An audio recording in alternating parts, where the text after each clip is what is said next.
están ustedes? Muy buenas noches, bienvenidos a Estado Nacional en esta temporada 2022 que tenemos casa nueva, Matías. ¿Cómo estás? Muy bien, Connie, esperando que te vaya muy bien en tus vacaciones y a todos ustedes que probablemente están volviendo hoy mismo, esperando partir este año que viene o ya la tuvieron, pero un año con una agenda cargada de temas públicos de los cuales Estado Nacional naturalmente los invitará a hacerse parte.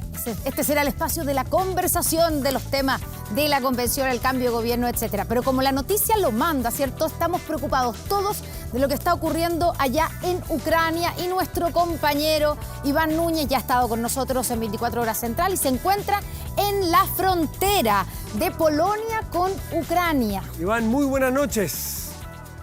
Matías, Constanza, ¿cómo están? Buenas noches. Los saludamos acá del sector fronterizo junto a Claudia Rojas, nuestra compañera que ha estado en el equipo de cámara. Efectivamente, nosotros ingresamos a Ucrania en una jornada bien compleja desde el punto de vista humanitario y fuimos testigos de imágenes que hemos estado compartiendo a través de nuestras distintas plataformas y los noticiarios de la crisis humanitaria que se deriva naturalmente de esta acción bélica que acomete Rusia en contra de Ucrania.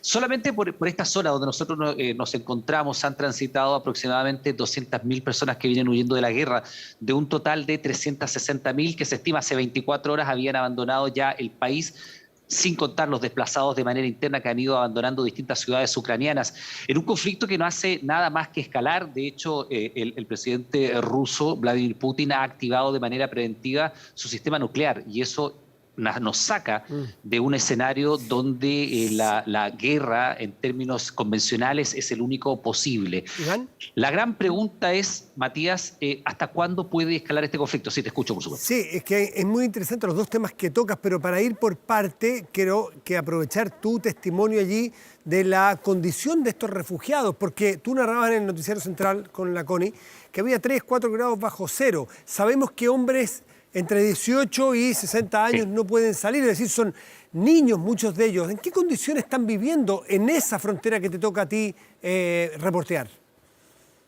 Mira, Matías, nosotros llegamos ayer mismo en un viaje bastante largo, con escala, e ingresamos directamente a la frontera, atravesamos la frontera, hablamos con los militares del lado polaco, preguntándoles la factibilidad de ingresar, registrar la crisis que se estaba viviendo del lado ucraniano y después regresar. Nos dijeron fronteras abiertas con todas las dificultades de una zona bélica, por supuesto, pero fronteras abiertas. Bueno, nosotros ingresamos efectivamente en un trámite que fue relativamente complejo. Nos ha tocado estar en otras zonas de conflicto, en otras zonas fronterizas, un poco más complejas incluso que esta, pero lo que hay desde la frontera hacia el interior de Ucrania tiene dimensiones que probablemente todavía no se ven mucho desde el lado occidental. ¿A qué me refiero? Que hay decenas de miles de personas esperando en la verma del camino, esperando en las calles, en las carreteras, durmiendo a la intemperie. Cuando te digo decenas de miles es porque están distribuidas en distintos poblados. Lo que ha hecho el ejército ucraniano es una suerte de contención por grupos, porque no puede dejar que estas decenas de miles de personas se agolpen todas juntos en el paso fronterizo para tratar de ingresar a la primera ciudad polaca que se llama Médica, que es por donde nosotros salimos. Entonces tú ves mucha gente agolpada en distintos poblados que están siendo controlados por militares y allí efectivamente la gente duerme, como tú bien decías, en la calle, en el suelo, tratando de buscar refugio en medio de la basura, de los escombros, en bombas de benzina que ya están destruidas y que no están funcionando. Y evidentemente ahí se producen situaciones que son muy complicadas. Nosotros estábamos registrando ayer, estábamos en streaming, estábamos en directo con el canal y sentimos incluso disparos de manera preventiva porque ya las fuerzas militares estaban siendo descontroladas.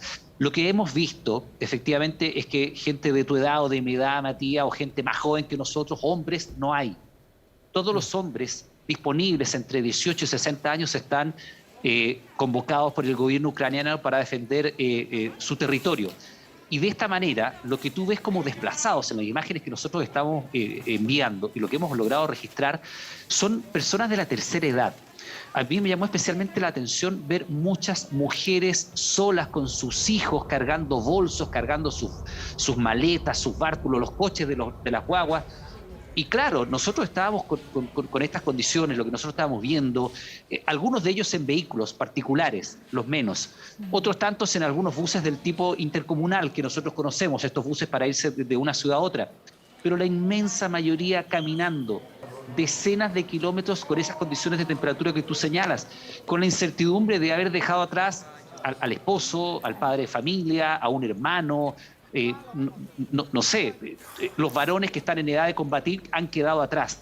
Y esta masa humana de gente que está siendo desplazada por este conflicto son básicamente personas de la tercera edad, muchos niños, muchos lactantes y muchas mujeres solas, abandonadas a su suerte, y que lamentablemente, Matías, para terminar esta parte de lo que tú querías que te explicáramos, cuando hay una zona de conflicto de estas características, normalmente Naciones Unidas se activa a través de ACNUR muy rápidamente para implementar un plan de refugiados. Todavía no estaba dispuesto un campo de refugiados que pudiera dar albergue a esta enorme cantidad de personas que están cruzando la frontera. Con Claudia, nosotros veníamos saliendo de Ucrania en un proceso que fue bastante complejo desde el punto de vista militar. Tuvimos, como tú bien dices, que pasar toda la noche, y eso es lo que quería que vieran ustedes. Esa caravana de camiones militares. No alcanzamos a contar cuántos eran, pero no eran una decena, no eran 50, eran probablemente más de 100 camiones militares, y eso que tú estás viendo allí, eso que ustedes ven allí, son parte de las personas que se agolpan en la frontera esperando cruzar. Y si tú ves, son mujeres, son niños, no ves prácticamente hombres en edad de entre los 18 y los 60 años, porque como repetimos, ellos están en la frontera.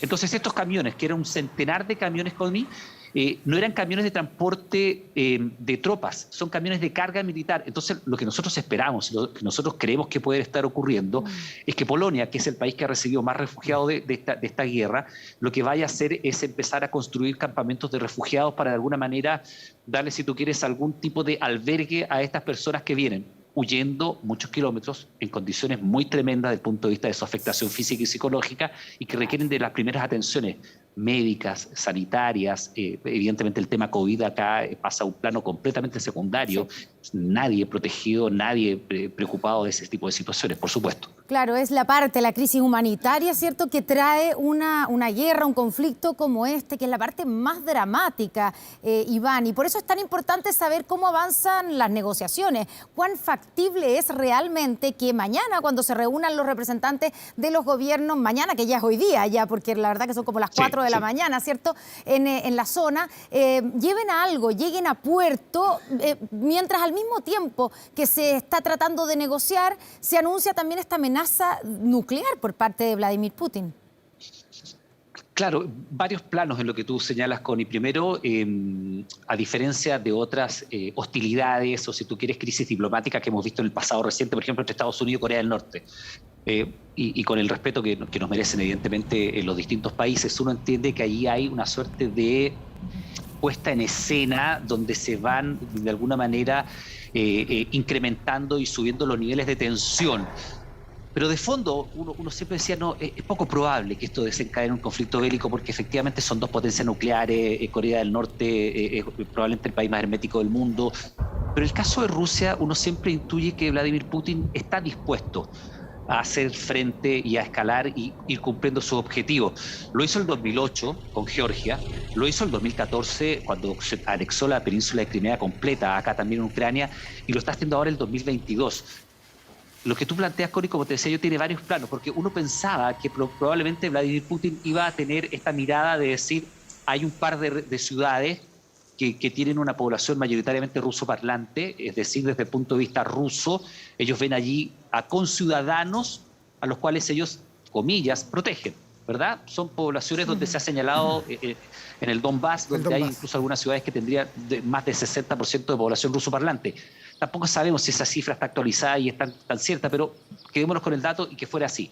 Entonces una escalada militar podría haber sido parecido a lo que ocurrió en Georgia el 2008, ¿no? Con la zona de Abjasia u Osetia.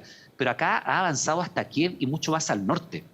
Entonces, el escenario de negociaciones es un escenario en el cual escuchamos recién al alcalde de la autoridad de Kiev diciendo que la ciudad está completamente sitiada y que en estas condiciones toda evacuación ya es imposible. Oye, entonces la gente que ya quedó allí está allí bajo el asedio completamente militar. Y solo un dato más, Matías. Distintos reportes del grupo de corresponsales de guerra en el cual nosotros nos hemos incorporado dan cuenta incluso de que se ha bombardeado un hospital oncológico infantil. Entonces ahí ya uno entiende que, claro, se atacan, lo primero que se atacaron fueron aeropuertos, autopistas, y uno dice, ok, acá hay una cuestión estratégica de bloquear, de impedir que haya una defensa estructural de Ucrania. la asimetría de fuerzas que hay entre Ucrania y Rusia, que es tan evidente, ¿no? En relación 7-1 prácticamente en todos los planos. Pero cuando tú ya ves que se ataca, por ejemplo, un depósito de combustibles, eso no solo afecta a los objetivos estratégicos militares, sino que la vida de las personas. Cuando tú ves que incluso edificios civiles de departamentos han sido destruidos.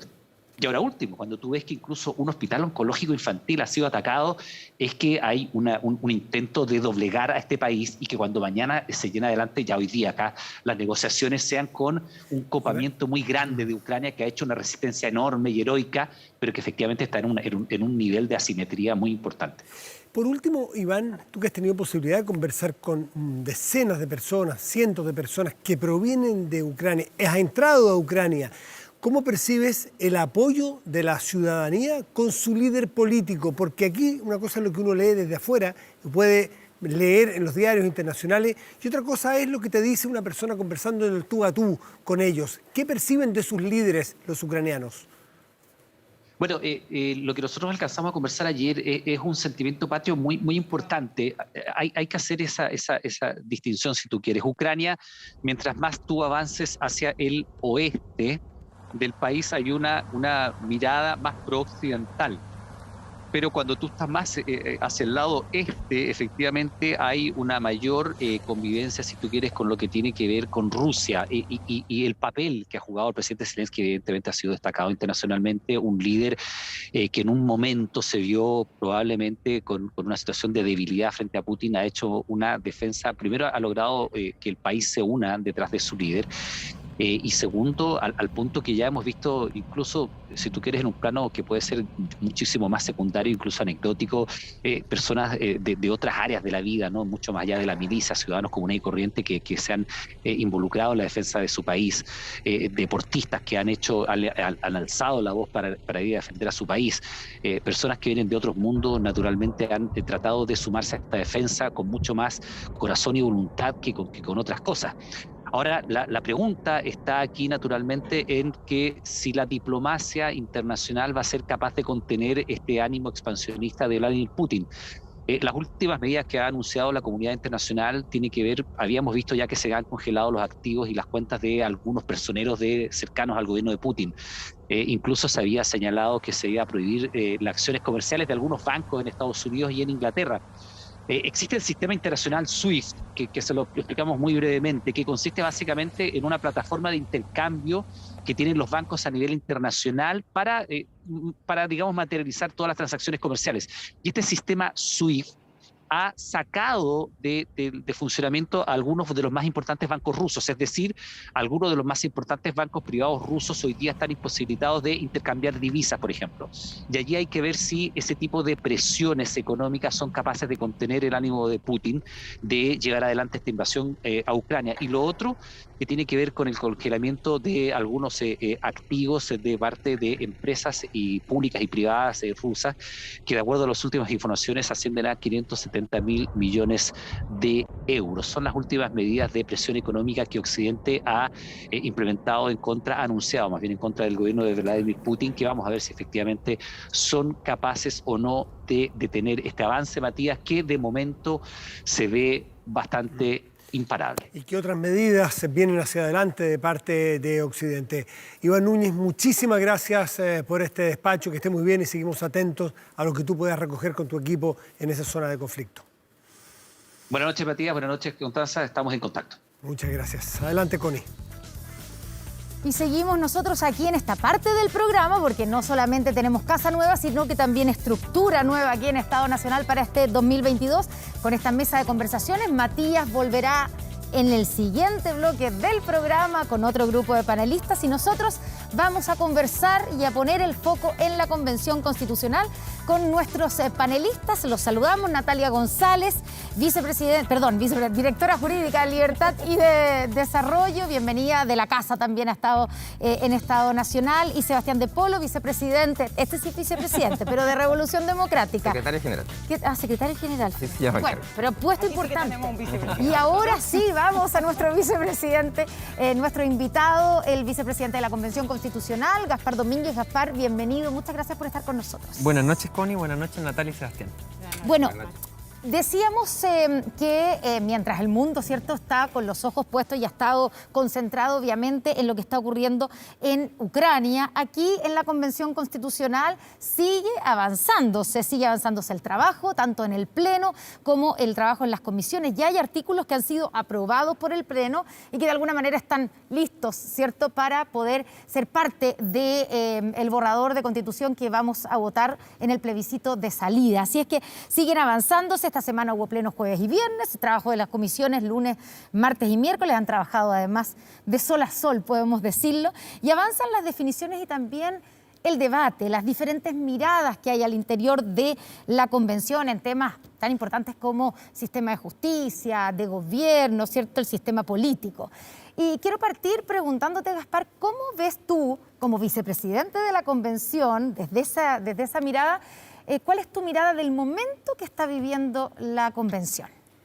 Bueno, a mi juicio la convención está viviendo un momento que es trascendental, porque la primera parte fue la parte de la instalación, hacer un reglamento, hacer las comisiones. Después tuvimos las audiencias públicas, las discusiones, ¿cierto? Y ahora ya estamos entrando en el área chica, donde estamos escribiendo propiamente tal los artículos que están pasando al Pleno y ahí se están aprobando. Y hay dos aspectos que han aparecido que a mi juicio son muy interesantes. El primero es que gran parte de las cosas que se discuten y se aprueban en la comisión no son aprobadas en el Pleno y se tienen que devolver para efectos de lograr mayor consenso. Y otra cosa que ha sido muy interesante también ha sido que muchas voces que quizás en principio no estaban participando tanto, hoy día están mucho más atentos porque ven que se están escribiendo normas. Y eso la verdad encuentro que es muy positivo. Tú decías, es interesante esto de que muchas de las normas no llegan, ¿cierto?, a los 103 votos que se necesitan para ser aprobadas y vuelven a la comisión para ser amononadas, jornadas, ¿cierto?, mejoradas para que pasen esos 2/3. Tú decías, es interesante, pero la cantidad de esas normas que no llegan a los 2/3, ¿no es una señal de que era mucho más difícil de lo que tal vez ustedes pensaban llegar a ese acuerdo o no? ¿O es algo que estaba previsto y que así es el sistema, ¿cierto?, de debate y así se van a ir mejorando las normas hasta poder ser aprobadas? Bueno, de alguna manera lo que refleja es que el proceso de escribir normas constitucionales no es como el de hacer una ley, sino más bien se requieren amplios consensos donde más de 103 personas estén de acuerdo de un órgano de 155, muchísimo más que la mitad. Entonces, por cierto, que fue un golpe, digamos, o de alguna manera un choque contra la realidad, y es que lograr ese amplio consenso requiere a veces que una palabra, una coma, un adjetivo, si no están de acuerdo todas las personas, bueno, se devuelve. Así que a mi juicio ha sido positivo, porque nos ha mostrado que muchas de las quizás aprehensiones iniciales que había en la ciudadanía, que a mi juicio son legítimas, nos demostró la realidad que requerían efectivamente ciertas enmiendas para poder lograr los acuerdos. Bueno, sumémonos a la conversación. Natalia, los convencionales, sobre todo de Chile Vamos, pero también la derecha ha sido bastante crítica de cómo se ha llevado de algunas normativas específicas. ¿Cuál es la mirada tuya de ese momento? ¿Es positiva como es la mirada de Gaspar? Sí, yo estaba escuchando atentamente a Gaspar y lo que me pasa, Gaspar, es que si bien es cierto que en el Pleno se caen algunas de las propuestas que vienen de las comisiones temáticas, de alguna manera las comisiones temáticas han llevado el debate de sus propios temas en un péndulo hacia un extremo y bien extremo. Entonces, algunas de esas normas se caen incluso en las mismas comisiones por lo extremas que son o radicales que son, pero muchas de ellas pasan al Pleno. Y algunas de esas normas más radicales se caen en el Pleno, ¿ya? Como le pasó, por ejemplo, a la Comisión de Ciencia y de Conocimiento este viernes, que se le cayeron prácticamente 3/4 partes de sus normas, ¿no es cierto? Pero el resultado que vuelve a la comisión no es necesariamente un resultado en el centro, ¿ya? O un resultado que uno pudiera considerar que es representativo de 2/3 de la población chilena. A lo mejor logra ser 2/3 de lo que está en la convención, pero cuando uno mira los resultados de las elecciones de diciembre, difícilmente ese acuerdo al que se llega en el Pleno podría representar a una buena proporción de la población. Entonces, de alguna manera la estrategia que yo observo en la convención es una estrategia donde en las comisiones se radicaliza el debate, que es todo lo contrario a lo que uno pensaría en las comisiones temáticas donde se debiera dar, ¿no es cierto?, el debate más profundo, con expertos, con académicos, y llegar a una norma más o menos de consenso para que después se produzca la discusión un poco más para la galería en el Pleno. Pero no ocurre así, resulta que en la comisión es bien extremo, entonces claro, en el Pleno se caen algunas cosas, pero yo no tengo hoy día la impresión, vistas las normas que se han aprobado, que podamos decir que lo que está ahí representa de alguna manera una propuesta moderada, una propuesta de centro. Yo creo que queda mucho camino para eso todavía. Dos miradas distintas, Sebastián. ¿Dónde te ubicas tú con tu mirada? No, Tengo que decirles que pueden intervenir cuando ustedes quieran, ¿ah? Esto es una conversación, así es que... Sí, pero yo quiero hacer un par de puntos con eso, porque hay un ataque a la convención. Y ese ataque es ¿De quién? Ha habido, o sea, para mí el más flagrante fue un par de días el del presidente del CERVEL, Andrés Tagle, que a mi juicio totalmente fuera de sus atribuciones, lo dice expresamente, después hoy día intenta recular, de que el carácter representativo democrático de la convención es insuficiente. Y yo creo que eso es un ataque, digamos, porque una cosa es tener diferencias de opinión y todos podemos opinar, y están los amarillos, y están de distinta gente que está opinando, y me parece súper bien, es parte del proceso democrático. Pero otra cosa es desconocer las normas que se han dado, primero que dio el poder constituido al poder constituyente, y que después el propio poder constituyente se dio a sí mismo para funcionar. Cuando uno ve, y cuando Gaspar cuenta el proceso, yo encuentro que lo que hay ahí es una clase de democracia que estamos viendo en vivo, digamos, ¿no? El quórum de los 2/3 es altísimo, es muy difícil de conseguir. Por tanto, cualquier iniciativa tiene que ser capaz de producir esa mayoría. Ahora, efectivamente, ha habido dificultades para la convención, pero yo creo que es el momento de que las personas que votamos a prueba nos pongamos detrás de la convención, a ayudar, a empujar y no a criticar. Y esto lo digo particularmente con aquellas personas que hoy día pueden sentirse no tan representadas por las ideas que están saliendo pero que votaron a prueba. Yo creo que ahí hay un espacio de conversación y una responsabilidad para los constituyentes, que aparte de una enorme pega que están haciendo todos los días, es cosa de ver los reportes de la gente, los periodistas que están ahí por horas y horas y horas hasta que lo están haciendo, pero de darle más apoyo a la convención. ¿Sientes tú, Gaspar, que les falta apoyo, que los están atacando, como dice Sebastián? Bueno, me gustaría responder a algunas cosas que dijo Natalia y Sebastián. Lo primero sobre lo que dijo Natalia, probablemente estamos frente al órgano más representativo que ha tenido Chile en su historia. Y eso independiente de la posición que pueda tener cualquier persona en un hecho de la causa. Se ve por la representación independiente y de grupos y sectores que nunca habían estado representados en los espacios de decisión política. Además, fuimos elegidos por un proceso de listas, ¿cierto?, que emula el sistema que se usa en la Cámara de Diputados, democrático, transparente, organizado por el propio CERVEL, por cierto, y además las normas que se aprueban son por un quórum supramayoritario.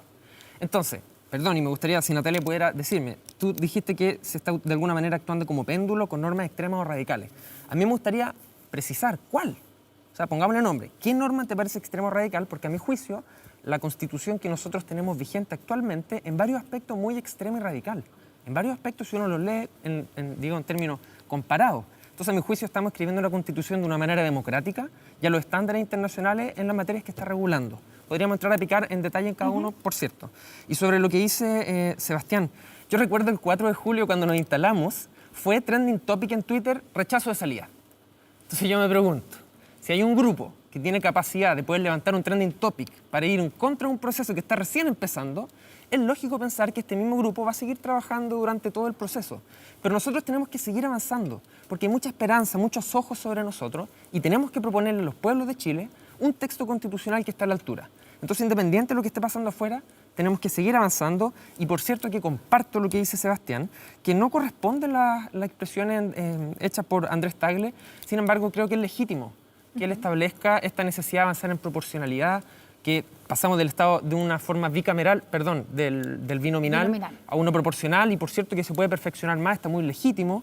Ahora hay que diferenciar, una cosa es lo que opine él y otra cosa es lo que opina el CERVEL, y por eso agradezco que él se haya retractado rápidamente. Sí, dijo que era una opinión, que estaba como Claro. opinión personal y no como, Así es. Claro, representante del CERVEL después. Sí. Natalia. Ahora, respecto a lo que tú dices, Gaspar, a ver, varias cosas.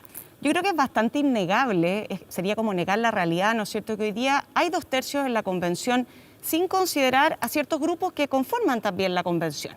Eso es así y ha sido así en general en las votaciones que se ha dado en el Pleno. Los 103 constituyentes que concurren a aprobar o a su favor a ciertas normas, en general no vemos a un grupo o sector representado. Eso no quiere decir que la elección haya sido, que yo la cuestione o sea antidemocrática. Yo podré tener mi opinión sobre los mecanismos que se usaron para elegir a los convencionales, pero esos fueron votados por el Congreso y la gente lo plebiscitó, dio su ok. pero lo que es bien innegable es que en muchas de las propuestas que hoy día han alcanzado los 103 votos, hay un sector de la población que no está representado. O sea, tendría y no que ser está unánime, representado. dices tú, No, para que estén representados. no, lo que digo es que el esfuerzo para llegar a esos 103 votos a mí me parece que no ha incluido, por ejemplo, a la centroizquierda, que es poca hoy día en la convención, y a la derecha. El esfuerzo y la negociación se hace entre otros grupos.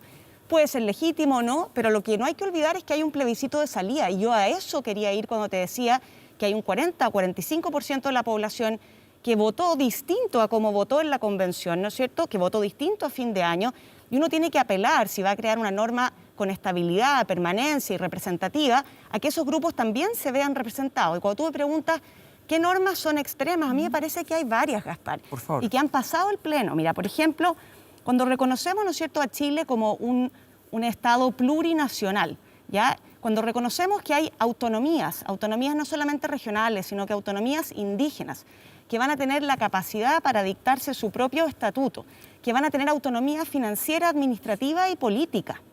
Autonomías indígenas con autonomía financiera, administrativa y política.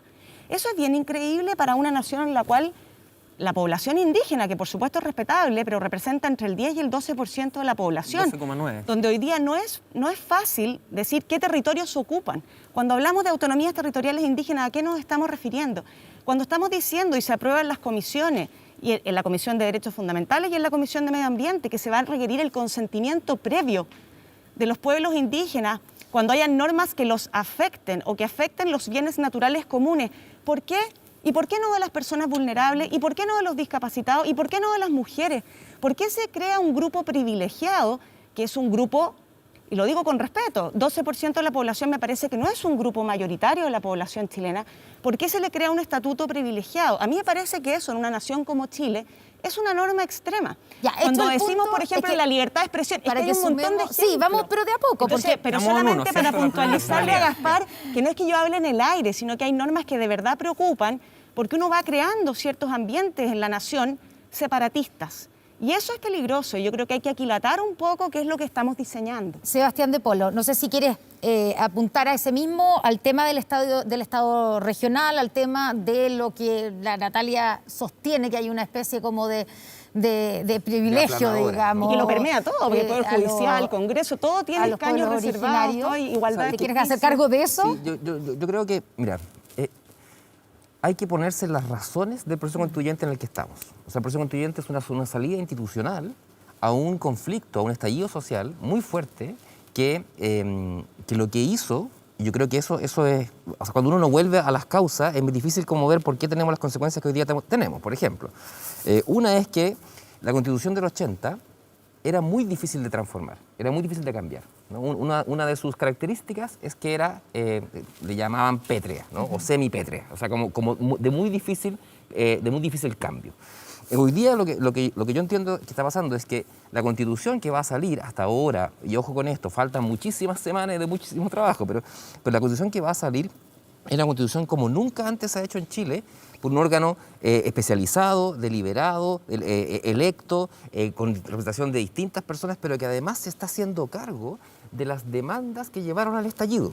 O sea, cuando decimos descentralización, yo he vivido toda mi vida en regiones, hace poco tiempo yo acá me crié en regiones, estudié en la Universidad de Regiones, Universidad de Concepción. Entonces, uno entiende que en regiones hay la percepción es que es una ciudadanía de segunda clase.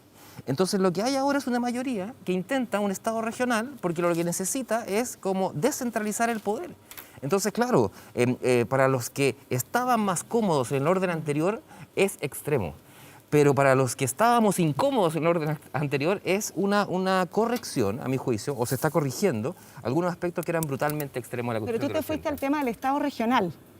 Y yo puedo concordar contigo en que hay que descentralizar. Yo estoy muy de acuerdo con ese objetivo. El punto es cómo lo hacemos para que efectivamente no se produzca después un desorden mayor en términos fiscales, en términos políticos, en términos del nivel central y la región, qué materias son propias del nivel central. Pero yo te estaba hablando de otra cosa, te estaba hablando del tema indígena. A mí me parece que el tema indígena no gatilló la convención constitucional que hoy día tenemos. Lo que la gatilló, según recuerdo, y me pueden corregir, fue la demanda por derechos sociales que supuestamente la constitución actual entorpecía legislar sobre ellos en el Congreso. Démosle la Y palabra hoy día tenemos una a constitución nuestro más bien invitado. indigenista, ¿no? Entonces... ¿Es una constitución indigenista, como está diciendo No, Natalia, o sea, y como han también escrito algunos otros convencionales? Estoy pensando en Marcela Cubillo. Y bueno, ¿cómo se condice con esto que está diciendo también Sebastián de Polo Gaspar?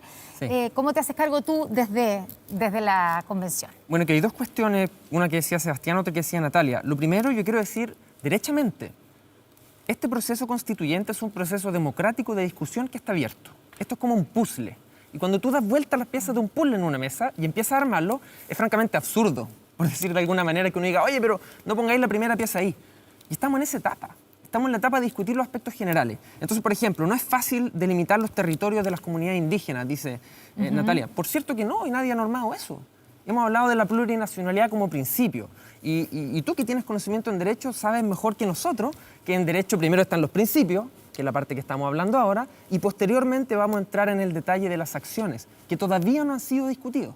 Pero lo que sí Estamos está en el aprobado y aspecto es de los parte ya de principios. la propuesta constitucional, aprobada por 2 Los tercios, y autonomías. Chile es un Estado regional, Exacto. compuesto por autonomías regionales, Y por autonomías autonomías territoriales indígenas. O sea, eso ya está dicho. Así es. Entonces Como un parecía ser que principio, después ¿cierto? vamos a arreglar o ver cómo... No es después después más vamos que- a es más que precisar. un principio, es una Después forma de vamos a organizar precisar. el Estado, ¿no? Y sobre la forma de organizar el Estado, lo que decía Sebastián, en el mundo hay países muy buenos ejemplos de Estados unitarios, hay muy buenos ejemplos de Estados federales y hay muy buenos ejemplos de Estados con autonomías regionales. Entonces, hay materias que están vetadas. No podemos, por ejemplo, plantear razonable discutir ciertos aspectos. Por supuesto Y que si no es en un proceso constituyente, por Dios, ¿cuándo?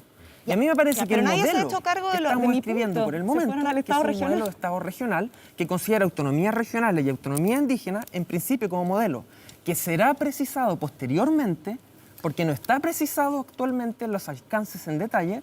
Por cierto que me parece que es muy positivo para el avance de las demandas necesarias. Y perdón, con esto termino, Connie, que es muy interesante. No, adelante. Hay que salir de Santiago, Natalia. No, pero- Tú dices que no parece ser un problema las causas indígenas. Anda a darte una vuelta a la Araucanía. Esto es un problema que traemos desde la llegada de los españoles. Y a mi juicio, el proceso constituyente no solo puede venir a resolver las demandas que tenemos en la Alameda por salud y educación, por favor. Hay gran parte del país que está en un estado de excepción por hace mucho tiempo, con situaciones muy complejas, y este proceso constituyente no puede estar ajeno a eso. Sí, lo que digo, Gaspar, para que me entiendas bien, es que este proceso no se gatilla por un problema o un conflicto de personas nacionales chilenas contra o que veían una diferencia enorme con los pueblos indígenas. No se gatilla por eso la Convención Constitucional. Es cierto que hay conflictos con los pueblos indígenas hoy día, Graves, pero yo creo, prolongados y que se graves, mantienen. prolongados, pero a mí me parece que crear autonomías indígenas no te va a solucionar el problema de inclusión y que seamos una sociedad más multicultural, más tolerante, más inclusiva en esos términos, Habría que sino preguntarle que a al ellos, revés, estás generando, pero por lo menos en la estructura del Estado, estás generando una separación donde esas autonomías van a tener autonomía, valga la redundancia, para darse su organización Que no ha sido financiera, precisada, claro. política y Y que no- administrativa, pero eso ya está puesto. Y que ha funcionado en Estados Unidos, en Nueva Zelanda, Porque hay en muchos Estados Unidos y en ejemplos. Nueva Zelanda hay territorios muy particulares y muy delimitados donde están estas reservas. Acá en Chile, cierto. las personas Eso ha ocurrido en el indígenas viven en todo el territorio nacional. Entonces, cuando, por ejemplo, las comisiones hoy día exigen el consentimiento previo de los pueblos y naciones indígenas para cualquier política pública que afecte sus derechos o afecte el territorio donde habitan, ¿de qué estamos hablando? Si yo voy a construir un hospital, por ejemplo, en la Araucanía, si yo voy a hacer un colegio en el norte de Chile, ¿necesito el consentimiento previo de esos pueblos? A mí me parece, sinceramente, que es otorgarles un carácter de ciudadano privilegiado versus el resto de los chilenos, que en vez de acercarlos, nos aleja. Claro, eso yo creo que constituye política ficción, porque no es el detalle que hemos establecido por el momento. Pero porque todavía no se ha llegado a ese detalle, No se ha llegado a pero detallar. va a ser parte también de... Porque claro, uno puede decir, bueno, pero es que la Constitución no está hecha debería llegar a ese para detalle, ese digamos. nivel de detalle. Pero las comisiones Pero- lo han aprobado así, ¿ah? pero- No, sí, en las comisiones hay muchas cosas, sí, Natalia, pero hay que ver el mono completo. Por eso te hablaba yo el de mono los termina en péndulos. el pleno. Sí, pues, pero cuando partimos así, probablemente el pleno lo va a llevar un poco más acá. ¿Me explico? Ese es mi punto inicial. Cuando tú ves, por ejemplo, las normas de libertad de expresión, que hablan de que el Estado tiene que asegurar la pluralidad de opiniones y de información en los medios y garantizarla. Eso se aprobó en la Comisión de Derechos Fundamentales, un informe que tiene que conocer el Pleno en los próximos días. Claro. A mí me parece, por lo que vimos en el sistema de conocimiento y ciencia, que eso se debiera rechazar, ¿no es cierto? Porque eso fue una propuesta muy similar, tenía la del sistema de conocimiento y se rechazó el viernes. Pero te fijas, o sea, la propuesta va por acá, entonces ¿qué hacemos? La corremos un poquito nomás. O en el derecho de propiedad, por ejemplo, ¿por qué la Comisión es tan reticente a reconocer que si a mí me expropian, me tienen que pagar la pérdida patrimonial que yo sufro? Es evidente, ¿o no? Y eso lo dicen las constituciones del mundo. ¿Cuál? ¿Cuál? Todas. La de Suecia incluso dice la pérdida patrimonial más un 25% por las molestias. Es que, pero por lo demás es obvio, ¿o no? Bueno, hablemos del derecho de propiedad. Vamos al derecho de propiedad, pero vamos a ir saltando de uno a otro, pero yo me quedé con algo del Estado regional. Antes de pasar al derecho de propiedad, que te quería preguntar, porque, por ejemplo, en el Estado regional, y aquí Sebastián decía, es evidente que hay que descentralizar. Yo creo que casi hay un acuerdo, hay poca gente que puede decir que este país no necesita descentralizarse y mirar a las regiones, ¿cierto? Y darle más autonomía. El punto es cómo. Obviamente. Y ahí incluso hay gente que ha estado siempre por la regionalización o por la descentralización, digámoslo mejor, pero que dice que la forma en que se está aprobando y en que se está redactando, digamos, en la convención, no es la forma correcta. Te pongo dos ejemplos. Mario Weissbluth, de Fundación 2020, que dijo que el cómo hacerlo, el cómo se está haciendo, va a llevar a un Estado fallido. Y hoy día o ayer el exministro de Hacienda, Andrés Velasco, no sé si leíste esa columna, pero dice lo siguiente, dice, Chile desmembrado en decenas o incluso cientos de pequeños territorios autónomos sería un desastre por muchas razones, entre ellas porque inevitablemente conllevaría un Estado débil y vulnerable a la captura. Y lo que él plantea es que, por ejemplo, en el caso de España, así como tú dices, eso es un ejemplo que entiendo que están mirando, ¿cierto?, de las autonomías regionales, hay una lista en la misma Constitución de 30 aspectos que no van a ser descentralizados, digámoslo, donde el poder central, el Estado, es el que va a mandar. El aspecto tributario, el aspecto de económico, etc. Entonces, ahí, ¿qué le responden ustedes? ¿Qué te parece a ti? ¿Esas críticas son atendibles o es simplemente el susto de, como dices tú, de plantear, de dar vuelta al puzzle, las piezas del puzzle? Bueno, en principio me gustaría decir, Connie, que todas las críticas, todas las opiniones son bien recibidas. Yo en particular pongo mucha atención y con quienes converso en la convención a lo que opina la gente en la calle, lo que se lee en las columnas, lo que hablan los expertos, porque en realidad tenemos que construir esto no mirándonos el ombligo. Tenemos que construir esto saliendo de la convención y tratando de recibir todas las opiniones. Por cierto que los amarillos, los morados, los verdes son muy bien recibidos porque necesitamos todas las visiones para poder nutrir de mejor manera el diálogo. Y dentro de las visiones que tenemos, hay visiones que a veces son contrapuestas o distintas y ayudan a complementar la discusión. En particular, Chile tiene una tradición de un Estado unitario centralizado, jerarquizado, y esto chorrea al Poder Judicial, ¿cierto?, al régimen hiperpresidencialista. Entonces, por cierto que este proceso de mover la aguja, donde el poder se desconcentra hacia las regiones, es algo que, por cierto, a muchas personas puede generarle atención.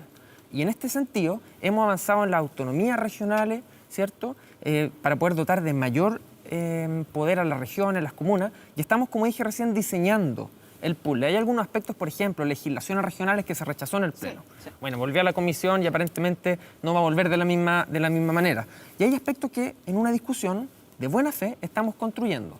Yo, a mi juicio, no diría que esto corresponde a desmembramiento, como mencionó la persona que usted señala, sino más bien un ejercicio democrático de desconcentrar poder. Y ejemplos en el mundo hay de todo. Y ejemplos centralistas no desmembrados que funcionan mal y otros que funcionan bien.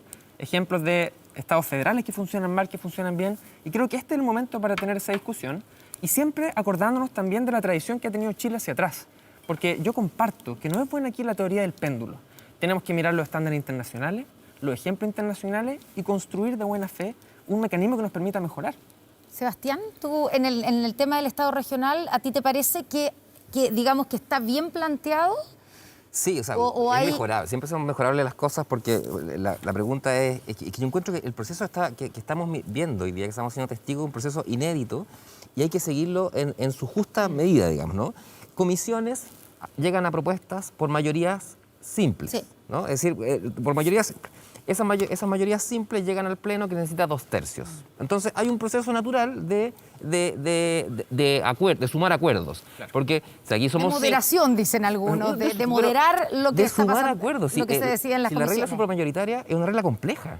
Por eso tuvo muchos detractores, porque son 2/3, ¿no? 2/3. Y entonces eso significa que todos, si estamos en esta mesa, todos tenemos que ceder un poquito para poder llegar al medio. Aquí teníamos que estar 3 de acuerdo. Hay que estar 3 de acuerdo. O sea, 3, y si no hay 3, no ocurre. Entonces, claro, cuando estamos en la comisión, si yo estoy solo contigo en la comisión, o sea, estamos nosotros 3 y estamos 2 nomás. Entonces, yo creo que lo que estamos mirando, y es a querer un poco más de respeto, a mí creo que todas las críticas, y lo dice Gaspar muy bien, y todos podemos participar en el debate.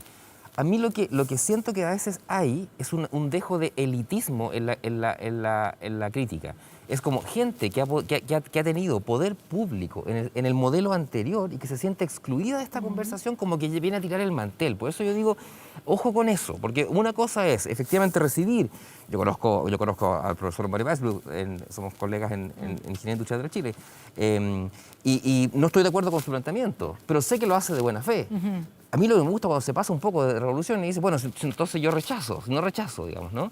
¿Por qué? Porque todavía hay espacio para mejorar. Pero en esa mejora, por ejemplo, lo que yo estoy planteando del Estado regional, que son las dudas de hasta cuándo dar autonomía, o es una autonomía ilimitada. Y claro, podemos decir que tal vez eso todavía o no va a aparecer en la Constitución. Mira, y eso es lo otro, que está el nivel constitucional. Después está, no sé si va a existir, pero podrían existir leyes orgánicas, claro, ¿cierto? Que le den operatividad a esa ley orgánica. Y después van a decir leyes, simples leyes, que van a tener que implementar los principios que están en la Constitución. Por ahora hay puras simples leyes en la propuesta de la Comisión. Lo que sí, yo creo que esto sí es algo que yo concedo, de que nosotros estamos... había un espíritu en algunas personas antes de este proceso de una constitución mínima, ¿no? de solo principios. Y no, estamos frente a una constitución que va a ser más detallada. Tampoco una cosa, yo no veo que vaya a ser algo muy detallado, pero va a ser algo más detallado.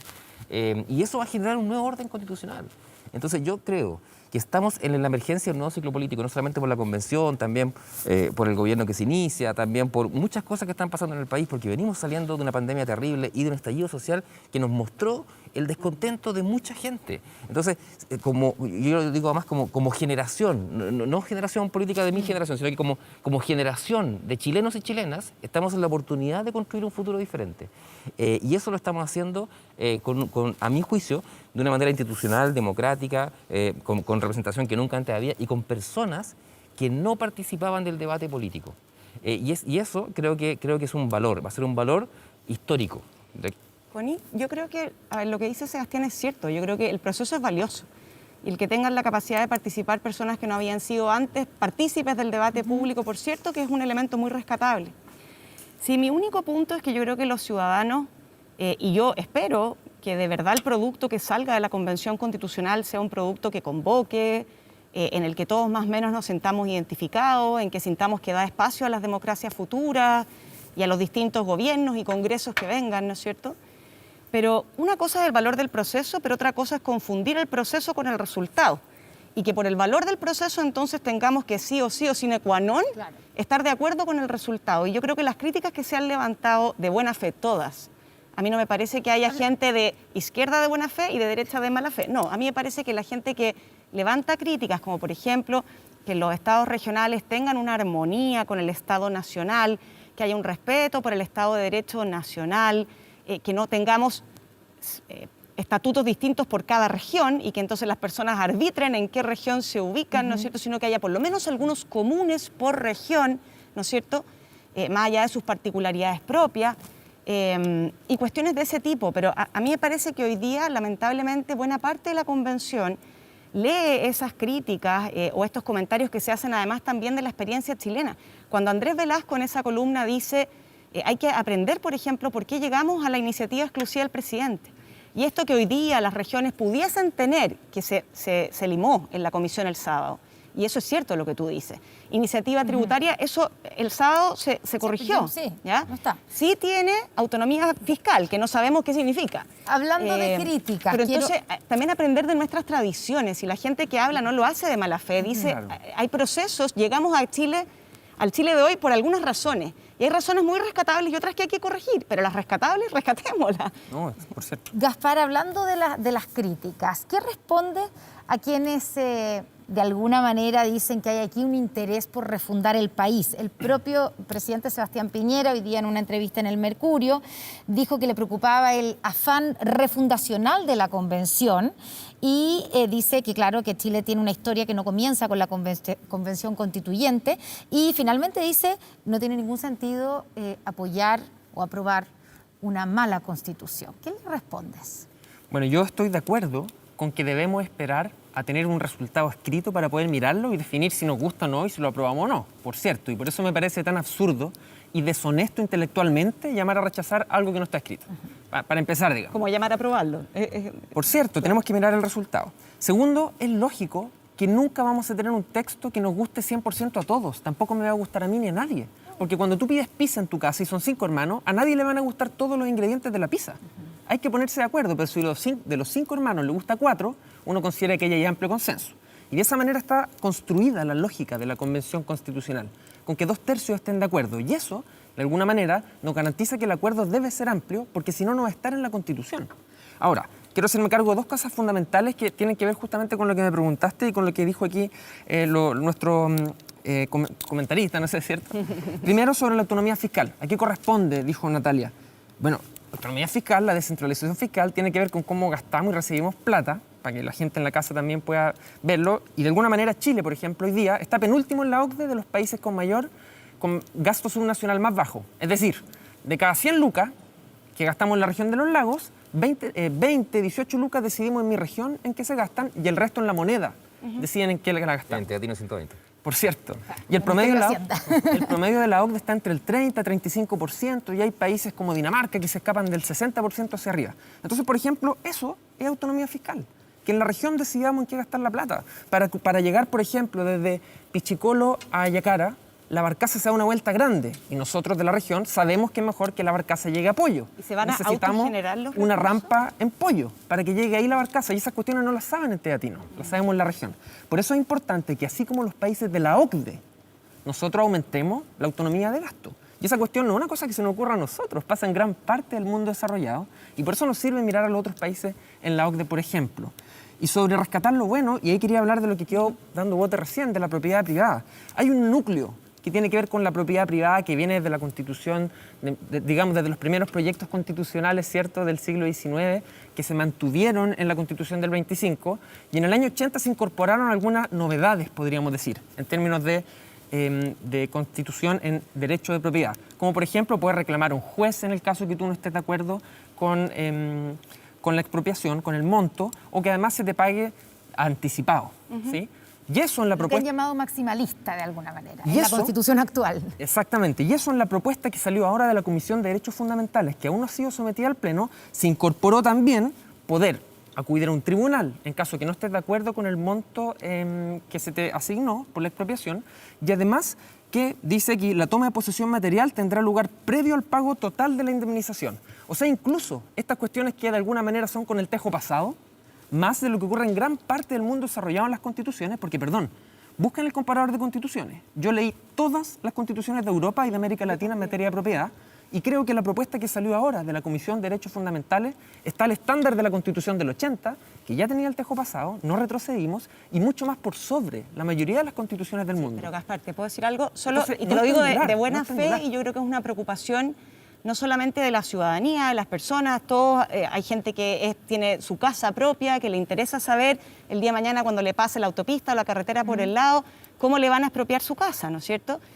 Yo no entiendo la reticencia de los convencionales a incorporar que la pérdida patrimonial que tú sufres se te va a hacer compensada. Y en vez lo que dice, la ley determinará el justo monto de la expropiación. La ley, o sea, el Congreso, un grupo de políticos, razonables o no, no sabemos, ¿no es cierto? Unicameral a lo mejor, muy posiblemente, porque este Consejo Territorial no es una segunda cámara, va a determinar el valor de mi casa. ¿Cómo puede saber un político cuánto vale mi casa? Yo lo que esperaría es que un perito tasador... Pero el valor de la casa tampoco está en la Constitución actual, Natalia, por favor. No, pero lo que dice, lo que dice es que a ti, la Constitución actual lo que dice es que te indemnizan la pérdida patrimonial efectiva. Y lo que dice la propuesta ahora es que la pérdida patrimonial efectiva la va a decidir Una ley No, determinará dice el un justo pago monto. justo, y si tú no estás de acuerdo Determinado puedes por ir a un ley, tribunal. pero determinado por ley. ¿Por qué la ley tiene que determinar un pago justo? Imagínate lo que es someter al Congreso cada vez con la cantidad de carreteras, de caminos, de puertos. Cada vez que van a expropiar, el Congreso tiene que aprobar una ley y decir si todas las propiedades de este sector de la quinta región valen tanto. Eso es absurdo. Lo que uno espera como propietario es que te indemnicen la pérdida Natalia, que sufres. Está equivocada. No, es que no la estoy expropiación no será materia administrativa, serán siempre determinadas por ley. Por ley, Y eso pero- en la Constitución del 80 y en la Constitución, en la propuesta que tenemos expropiación, ahora, pero no el y en la del monto. mundo. Gaspar, lo que pasa es que en esto hay que ser súper preciso. Lo mismo cuando tú me decías recién, autonomía fiscal. Yo no puedo estar más de acuerdo contigo para que nos demos cuenta de la importancia del lenguaje preciso en la Constitución, en que tienen que tener mayor capacidad de decisión de su gasto regional. Yo creo que si tú ves las propuestas que ha presentado desde la derecha hasta la izquierda, todas le daban mayor posibilidad a las regiones y a los municipios de decidir su gasto. Pero eso es distinto a tener autonomía fiscal. Autonomía fiscal tiene que ver con capacidad de endeudamiento, tiene que ver con capacidad de generar sus propios recursos, tiene que ver si vamos a tener paridad o disparidad entre las distintas regiones, tiene que ver si es que una región se endeuda y no paga, todo el nivel nacional tiene que ir a solventar esa deuda. Eso es autonomía fiscal, es súper distinto. Dejémosle Y en la tiempo para que propiedad, responda, Gaspar, porque se en la nos va a propiedad acabar es lo el mismo. tiempo. Estoy de acuerdo. La ley define la causal de expropiación, ¿no es cierto? Y si no te gusta el monto, por va a un ley. tribunal. Pero ¿por qué la ley define el monto? Si es que eso La es lo ley que no define. Gracias, Natalia. Yo entiendo La que ley- define el procedimiento. pero No, después se la fija el monto. Constitución, la propuesta dice... Entonces tú dices que va a haber el una ley justo- cada vez que... Pero lee No, la pero propuesta. puede El ser ley justo, general. el Y justo además, monto pongamos definido la pelota por sobre la el ley. piso, Esa es la Natalia. pelota al piso, Esta es Gaspar. una propuesta que salió de la Comisión de Derechos Fundamentales. ¿Hay voluntad para Que, mejorarla? por cierto, está al estándar de las constituciones internacionales y si no pilla el amplio consenso en el plenario, se devolverá y tendrá que corregirse. Entonces, no desinformemos, Natalia, Pero porque Porque todavía, Perdona, dices tú, Gaspar. todavía queda proceso por delante donde se puede mejorar. ¿Y tú crees que debe mejorarse? el ¿Cuál es tu Pleno lo mirada? definirá de manera, digamos, dialogando, habrá Gaspar, discusiones. perdona, Sí, se sí, verá no, pero y tú se como, definirá. claro, yo sé que tienes que hablar como vicepresidente de la convención, pero también tienes un voto y... Después de haber leído la de España, Italia, Ajá. Estados Unidos, Inglaterra, Irlanda, o sea, yo la veo y está más exigente que la de estos países, que Alemania. Yo estoy Entonces, la verdad, me desinformando parece cuando razonable. digo que la propuesta hoy día aprobada por la Comisión de Derechos Fundamentales dice que el justo monto es por ley. No estoy desinformando, eso es lo que dice textual el artículo que se aprobó. Solo para claridad, porque yo de verdad vengo de buena fe a este debate, no a desinformar. Y vengo a decir que esa es una preocupación, que yo creo que es una preocupación no solamente de la ciudadanía, sino que de cara a los derechos sociales que queremos que el Estado solvente, etcétera, tenemos que generar ciertas certezas. Y a mí me parece que esta es crucial. Se nos acaba el tiempo, pero queremos que cierres, por supuesto, nuestro invitado. Sí, nos faltó hablar de régimen político, sí, de las tantas- cámaras, de tantas cosas. Pero ya habrá tiempo también, seguiremos por lo menos conversando, como dices tú, estamos todavía en el proceso, están todavía en el proceso que está comenzando a votarse. Sí, bueno, lo primero que yo diría, para no entrar cierto en Sí. el detalle, en términos generales, es que estamos frente a un proceso político que viene a sacarnos de una profunda crisis política y social que vivió Chile y que llevamos varios años profundizándose hasta que la guinda de la torta fue el estallido social. Y esta crisis viene, por cierto, de una serie de descontentos que tienen que ver con la propietarización del agua, con los derechos sociales, con el conflicto con los pueblos originarios de la Araucanía también, con tantas otras cosas. Y es por eso que esta es una ventana de oportunidad para poder salir de una manera dialogante, democrática y razonable de una profunda crisis.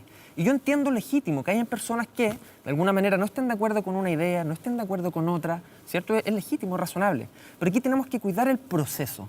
Y esto no significa necesariamente cuidar a la convención o a los convencionales. Es el proceso que nos estamos dando, de conversando, poder escribir y dotarnos de unas nuevas reglas del juego. Y eso no tenemos que perderlos de vista porque esto nos viene a sacar de una crisis profunda que estamos viendo en este país. Gaspar Domínguez, vicepresidente de la Convención Constitucional, muchas gracias por estar en esta mesa de conversación esta noche con nosotros aquí en Estado Nacional. Le agradecemos a nuestros panelistas, por Gracias, supuesto, Gaspar. Sebastián, Natalia Natalia. González, Sebastián de Polo. Gracias. Gracias por tenerlos de vuelta. Buenas noches. Bueno, nos seguiremos viendo. Y vamos a una pausa, pero ya está de vuelta Matías del Río con un panel de invitados para debatir todo lo que ha pasado esta semana en términos políticos, en la macrozona sur, la macrozona norte también, qué pasa con el estado de excepción, el traspaso de mando y también la discusión o el debate político acerca de la normativa que pretende eliminar el Senado en la Convención Constitucional. Con eso y más, volvemos en unos minutos.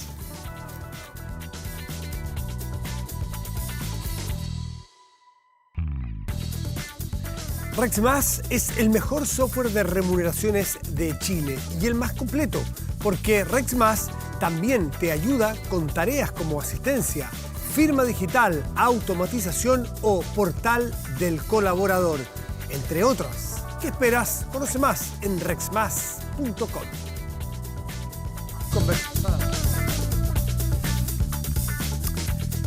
Y estamos de vuelta en Estado Nacional con otro bloque, otro espacio de conversación. Nos acompañan Francisco Chaguán, presidente de RN, senador, y lo recalco por el tema que vamos a conversar. Francisco, buenas noches. ¿Cómo estás? Buenas noches, Matías. Hoy día un día duro, complejo y triste para muchas familias chilenas.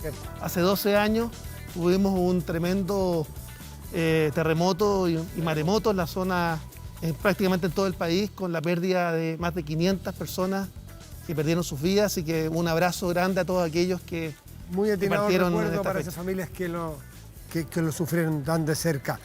Nos acompaña también Gloria de la Fuente, presidenta del Consejo para la Transparencia. Gloria, gracias por estar aquí de vuelta. Muchas gracias, Matías. Bueno, y un gusto estar acá de vuelta. Fantástico. Isabel Pla, vicepresidenta de la UDI, está con nosotros. Isabel, buenas noches. ¿Cómo estás? Muy buenas noches, Matías. Muchas gracias.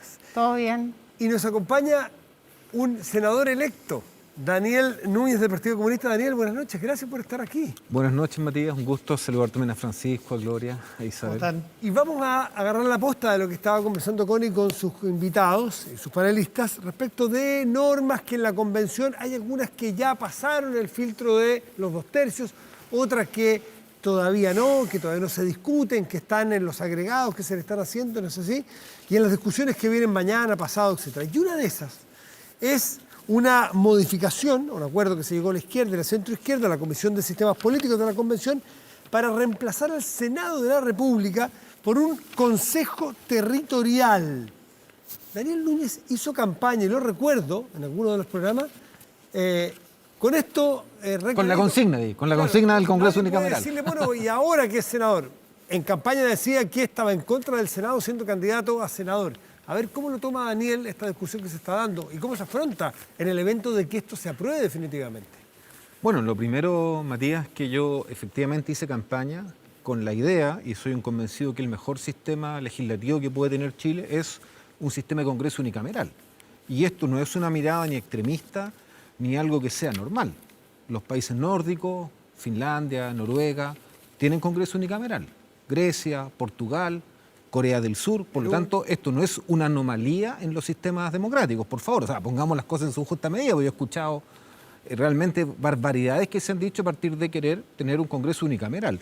Y desde ese punto de vista, en mi opinión, es que es el mejor sistema. Ahora, si eso se implementa en 6 meses más, bienvenido sea, en un año y medio, en 2 años, eso se discutirá al calor también de las normas transitorias de la Convención, pero yo llegué al Senado para defender valores, principios, reformas que estamos impulsando, cambios estructurales.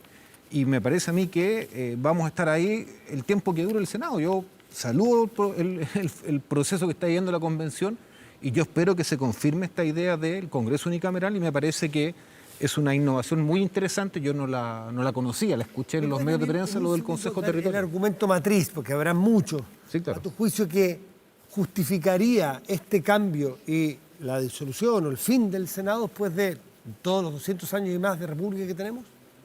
Yo creo que para mí el argumento principal tiene que ver con que el Senado es un número menor de representantes, por lo tanto, evidentemente, la gente que llega ahí es más de élite y representa más al poder establecido. Y en segundo lugar, hay un hecho que a mí me parece que es escandaloso. Los senadores y senadoras duran 8 años. Y yo creo que daña a la democracia tener representantes que estén 8 años sin control ciudadano cotidiano. Yo creo que por algo hoy día vivimos la crisis que vivimos de la ciudadanía con la política, con la institucionalidad.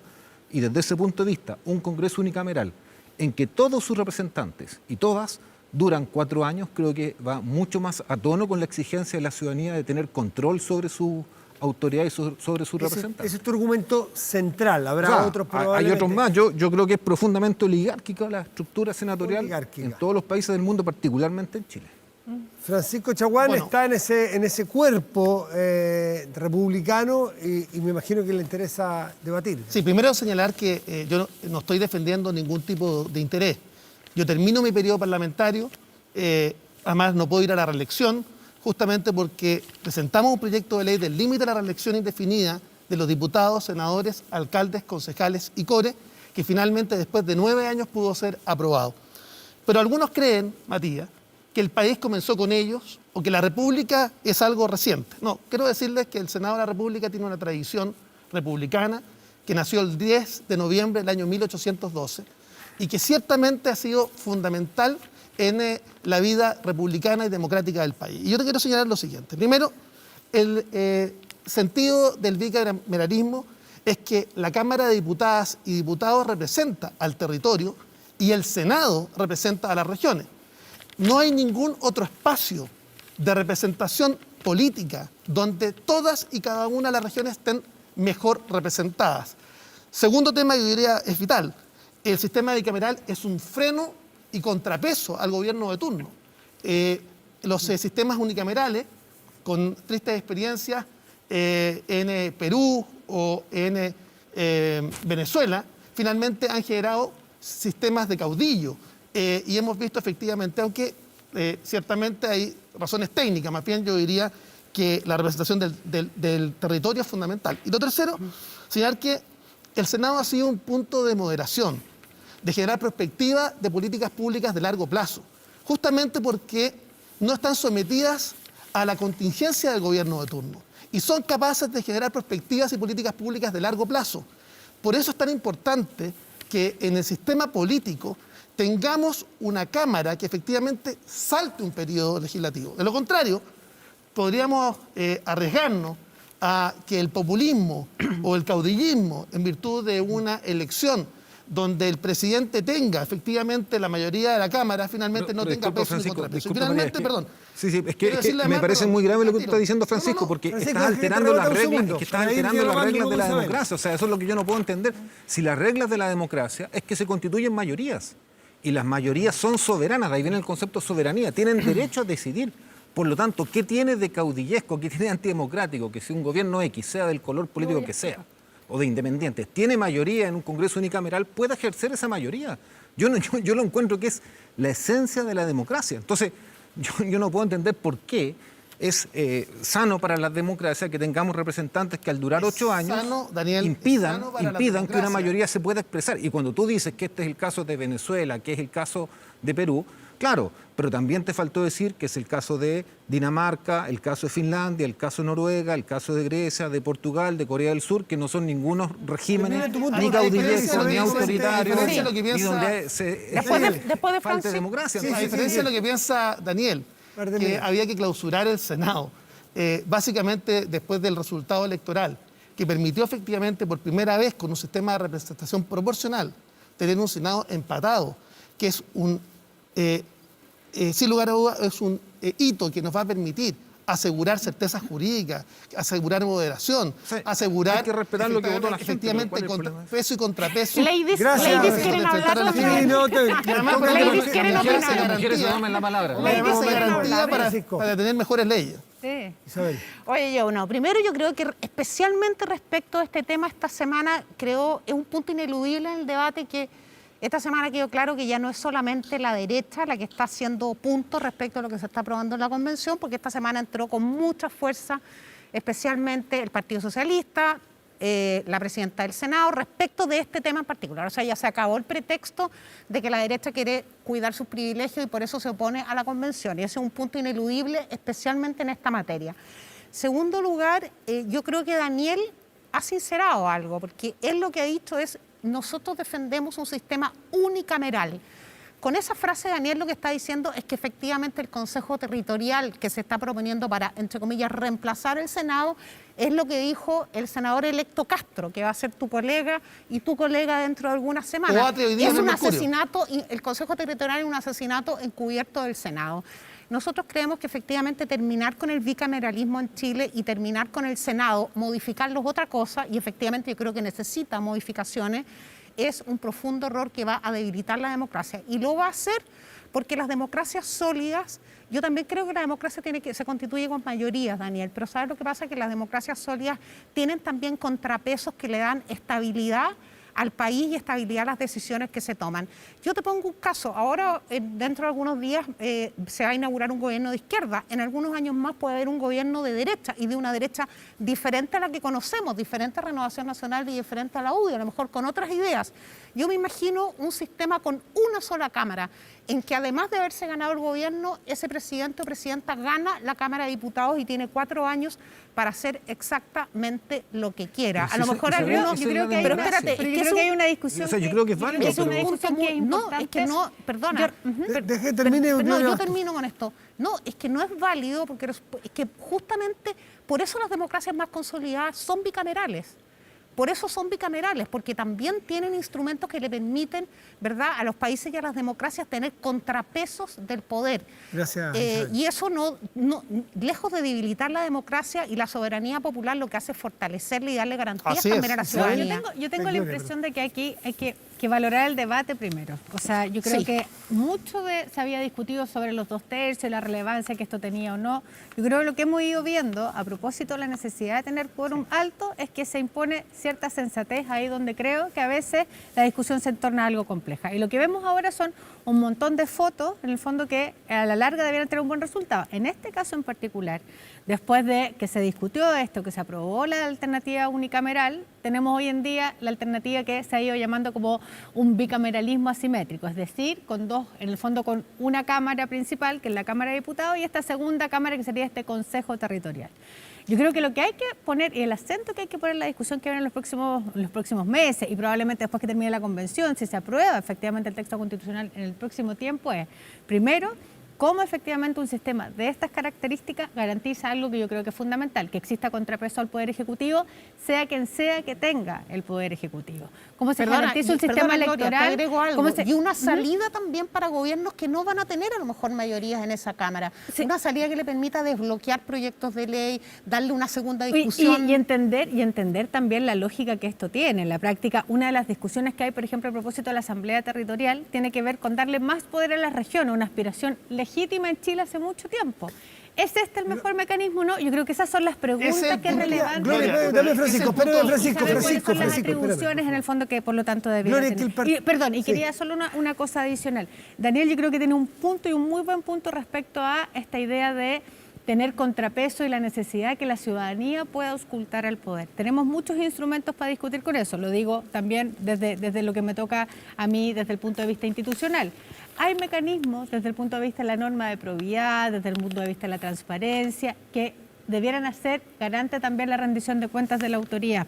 Y ahí yo sí creo, y lo digo con mucha responsabilidad porque lo hemos dicho permanentemente, también en eso el Parlamento probablemente está al debe. Y una oportunidad hoy en día es poner y abrir las puertas del Parlamento justamente para que los controles sean externos también. Gloria, partiendo por ti, un tema que me imagino todos quieren opinar. Algunos parlamentarios, algunos senadores electos del Partido Socialista puntualmente, inmediatamente nombraron al presidente Boric y señalaron que el presidente Boric tendría que, de alguna manera, intervenir, de alguna manera hacerse cargo de lo que está pasando con la convención, justamente porque hubo una cierta amenaza en decirle que algunos parlamentarios que van a ser oficialistas a partir del 11 de marzo quizás no tendrían a bien o de buen talante votar algunos proyectos de ley que envíe el presidente Boric. Una suerte de amenaza. Que yo creo que hay que mirar, yo creo que, y esto es un llamado a la responsabilidad de todos los actores políticos, yo creo en general.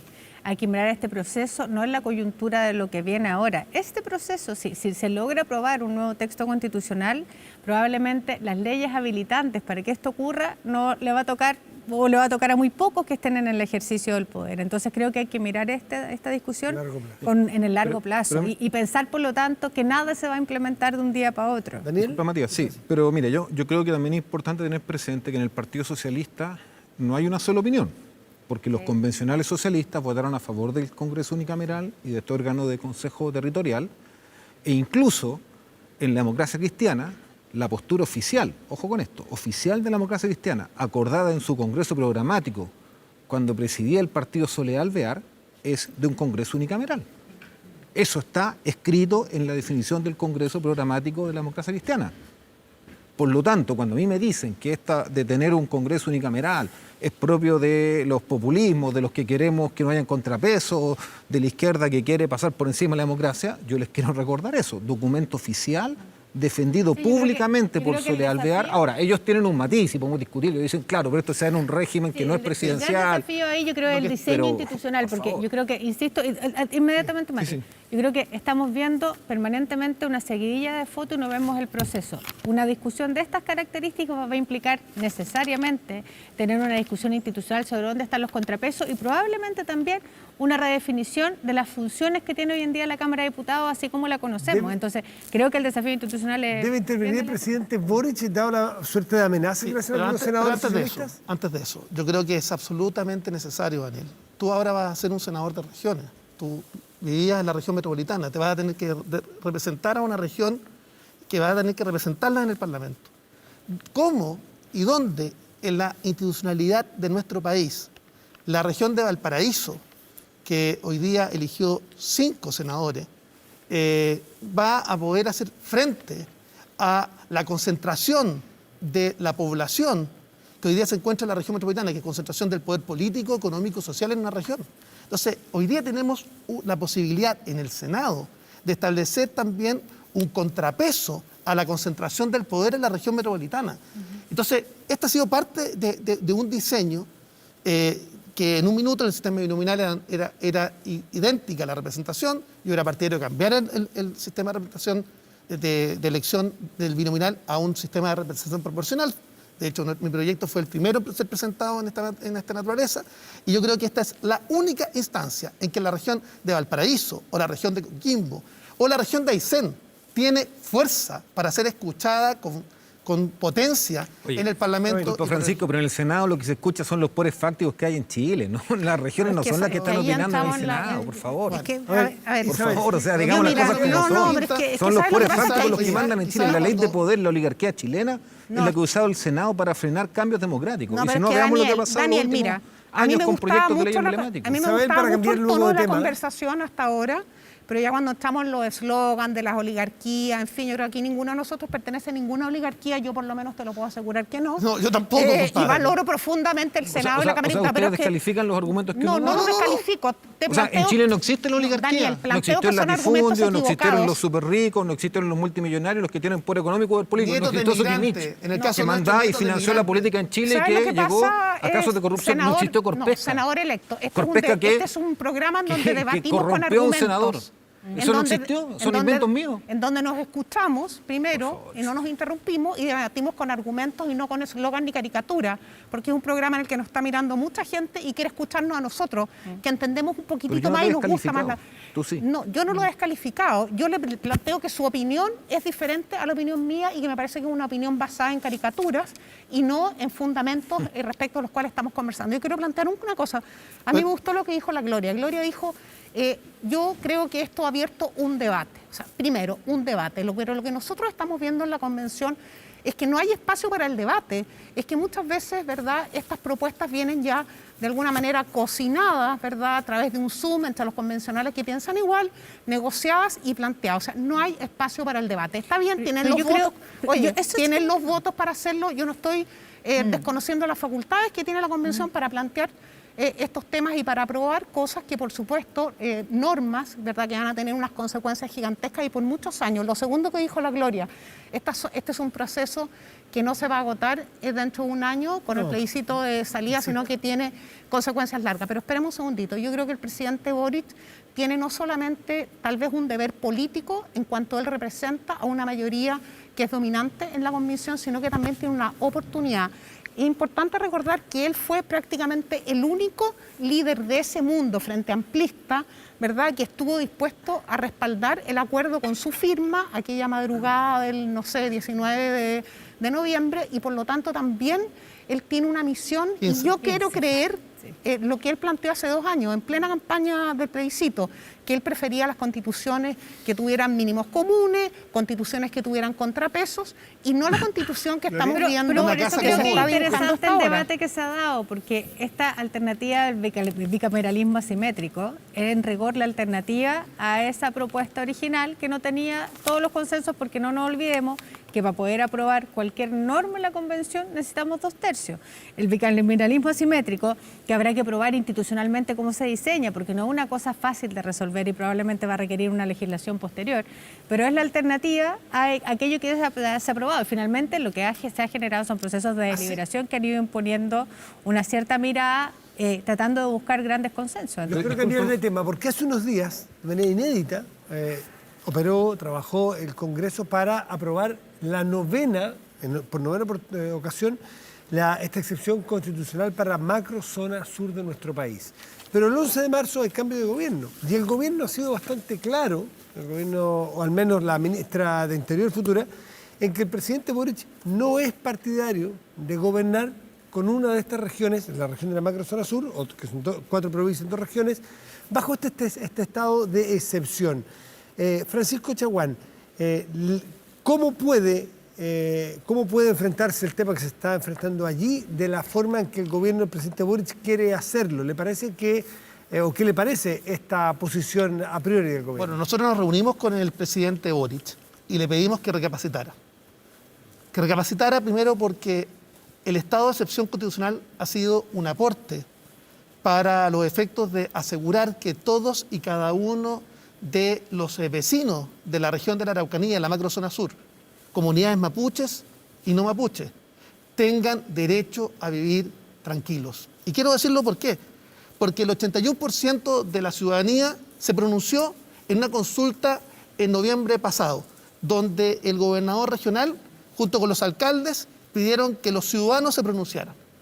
Y presidente Boric, presidente electo, no se puede tener una escucha activa de la ciudadanía selectiva. Acá los vecinos de la Araucanía ya se pronunciaron. Segundo, Isquia Siches se equivoca. Se equivoca primero porque ha reducido sustantivamente la cantidad de delitos en un 46%. Segundo, se han reducido las usurpaciones de tierra en un 75% y también los delitos de robo de madera. Se han incautado cerca de 1.000 armas de fuego. Se han detenido más de 700 personas que tenían órdenes de aprehensión. Por esas cifras, ¿qué crees que motiva a la ministra futura, Siches, a terminar con esta medida de excepción si ella ve las mismas cifras que nos están dando? ¿Alguna razón tiene que tener? ¿Por qué? Yo creo que le falta información, le falta conocer el territorio, y lo digo yo con conocimiento de causa. En mi segunda región, hace 30 años visito la región de la Araucanía, comparto con comunidades mapuches y quiero decirle que hoy día hay miedo. Tenemos loncos amenazados de muerte, loncos que han perdido a 2 de sus hijos. Tenemos una situación compleja donde efectivamente se le exige peaje a las personas para poder sacar sus cosechas. Las comunidades mapuches están con miedo. Y yo llamo a Isquia Siches a dejar de hablar del Gualmapu y hablar de la región de la Araucanía, que ya por de pronto se pronunció un 81% por mantener el estado de excepción. Gloria, ¿es un error a tu juicio lo que plantea Isquia Siches en nombre de su gobierno entrante? Y ella plantea, y el propio presidente entrante Boric ha dicho que quieren diálogo, probar con el diálogo, probar algo distinto. Yo creo que primero asumamos el fracaso sucesivo de la política en la Araucanía. O sea, nosotros, y creo que, y no me equivoco si digo que a principio probablemente los 90, incluso a mediados de los 90, la discusión estaba centrada en el reconocimiento constitucional de los pueblos originarios, una deuda histórica en nuestro país. Hoy en día probablemente esa discusión no basta porque el problema se ha ido agudizando producto de, errores yo creo que transversalmente cometidos. En esa situación, el estado de excepción constitucional lo único que hace es hacerse cargo de la urgencia y de la emergencia, pero no resuelve el problema de fondo. Y entonces creo que más bien hay que darle a la nueva autoridad la oportunidad de tener un plan que en el fondo no solamente diga que es quitar el estado de excepción constitucional, que está dentro de la atribución del presidente por lo demás, sino que en el fondo saber efectivamente, porque nadie puede dejar de reconocer que en este país tenemos un problema. Ahora, interesante porque Isquia Siches ha dicho que no se va a renovar bajo su gobierno, pero el presidente Boric en enero dijo un estado de excepción no se puede ir normalizando. Y deja una puerta no abierta, pero al menos no se casa con una posibilidad de no renovarlo, porque dice, no vamos a comenzar renovando el estado de excepción en la Araucanía. Yo lo leo como que, si es necesario el día de mañana, eventualmente el propio presidente Boric entonces pueda plantearlo. Ahora, pero mira, sobre el punto. El presidente electo. Disculpa, Francisco, pero mira. Responsable. Francisco, a partir del 12 de marzo, pero Francisco, mira, parece que las reglas de la democracia operan para un lado nomás. El 12 de marzo, Gabriel Boric es la primera autoridad. Pero no nos interrumpamos, pues después de Daniel. Yo creo que hay algo que rescato en lo que decías tú, Matías, y es que yo creo que Gabriel no se cierra las opciones. O sea, Gabriel no quiere que haya estado de excepción en la Araucanía porque considera que eso no genera las condiciones idóneas para buscar lo que pide Gloria, que yo comparto, que es la solución de fondo al problema. Pero yo creo que Gabriel ha sido muy claro en decir que si el Estado de Derecho no se logra respetar y tenemos situaciones de violencia grave, de muertes que no queremos que muera ningún chileno ni chilena, independiente de su etnia o su rol en la institucionalidad, claro, son mecanismos que tiene un presidente y alguien no puede decir jamás lo voy a decretar. ¿Y el Partido Comunista apoyaría en ese contexto? O sea, lo que pasa, Matías, es que uno no puede cerrarse y no puede decir jamás usaré un instrumento porque no conocemos la situación. Yo tampoco voy a hipotetizar lo que puede ocurrir, pero sí te quiero decir con toda convicción que el camino, la primera opción que se está buscando es la solución política, un camino distinto porque a pesar de las cifras que decía Francisco, lamentablemente siguen los atentados y siguen las muertes. Y eso no ha parado con el estado de excepción. Ahora, lo que a mí me preocupa es cómo cuando se busca la solución política, esa misma búsqueda recibe descalificaciones brutales y gravísimas. Y quiero poner un ejemplo. Por ejemplo. Fue un gran avance en mi opinión, en la convención, haber generado escaños reservados. Haberle dado la posibilidad a los pueblos originarios de Chile por primera vez de reconocerlos y de darles un estatus de decisión y de poder. ¿Y sabes tú quién cuestionó haber hecho esa medida y lo catalogó como subterfugios propios de las dictaduras? ¿Sabes quién hizo eso?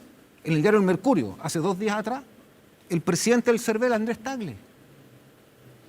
El presidente del CERVEL, el organismo que nos tiene que dar transparencia, que tiene que ser imparcial, descalificó a la Convención Constitucional porque dijo que al haber usado el mecanismo de los escaños reservados se perdía el principio de un voto, una persona, un voto, y de una serie de argumentaciones en el diario Mercurio. Eso es gravísimo. Además que existe... Gravísimo, porque no obviamente le quitó estado de legitimidad. Sí. Ahora, me van a decir que después se desdijo.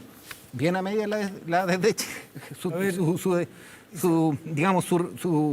su cambio de opinión, pero lo de fondo es gravísimo. Y a mí me parece que eso, Matías, pone en cuestión también la transparencia y la imparcialidad. ¿Cómo yo voy a confiar en una persona que el día de mañana capaz que sea el vocero de la campaña del rechazo? Y es presidente del CERVEL. Yo creo que está mezclando peras con manzanas, Daniel. Yo creo que es legítimo que el presidente del CERVEL tiene todo el derecho a dar opiniones respecto de la incidencia electoral, ¿verdad?, en la democracia. Pero no me quiero ir desde el punto de la discusión respecto al estado de excepción. Mira, yo tengo una duda porque hay una contradicción cuando la futura ministra del Interior confirma que se va a mantener el estado de excepción en el norte y dice en ese mismo punto de prensa que no va a continuar el estado de excepción en el sur.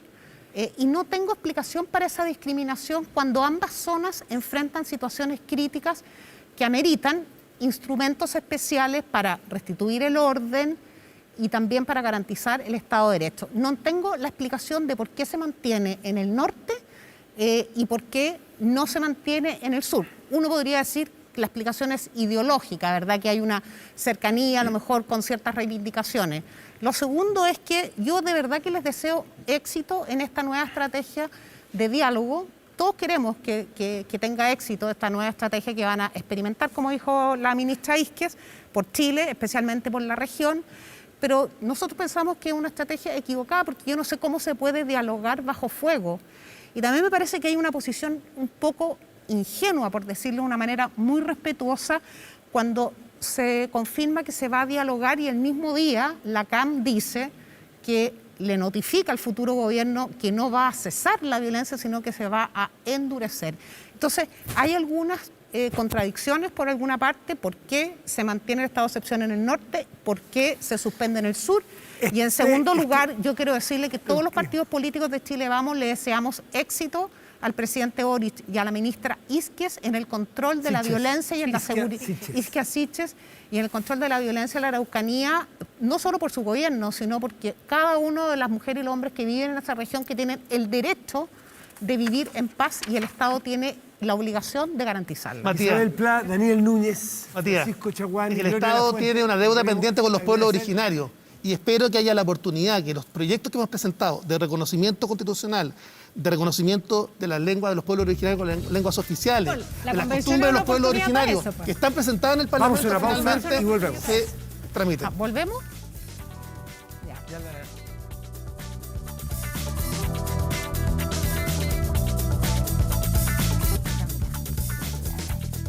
Bueno, se nos hizo corto. Bueno, nos imaginamos que ustedes también, porque son tantos los temas. Hubo tanto tiempo sin que tuviéramos estos espacios de conversación, pero nos vamos a poner al día porque hay mucho Estado Nacional esta temporada. Por ahora terminamos. Que tengan una gran semana. Estaremos pendientes de las negociaciones de paz entre Ucrania y Rusia que debieran comenzar en las próximas horas.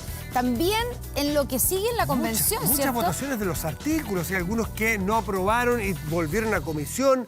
Están todas las enmiendas que se le hacen a los proyectos en discusión, así que no hay nada que perder. Y esta semana regreso a clases.